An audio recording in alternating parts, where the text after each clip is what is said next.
Lo schianto della cisterna contro le auto in coda, il camion fermo carico di solventi, pochi minuti e poi l'esplosione.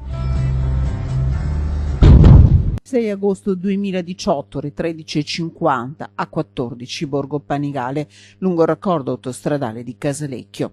Dopo 12 mesi di indagini, la Procura di Bologna ha chiuso il fascicolo, chiedendo l'archiviazione dell'accusa di omicidio stradale e disastro colposo. Una giornata terribile per l'Italia, attonita davanti a immagini di guerra.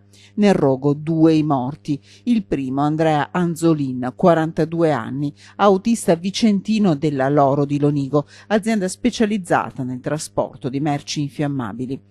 Aveva fatto un carico di GPL a Livorno, stava facendo ritorno in Veneto. Nessuna responsabilità penale per l'azienda vicentina.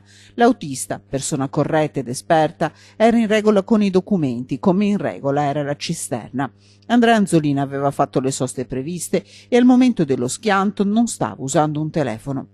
Forse un tragico malore, forse una tragica disattenzione. C'è poi la partita dei danni, 26 milioni di euro, quelli risarciti sinora dall'azienda grazie all'assicurazione.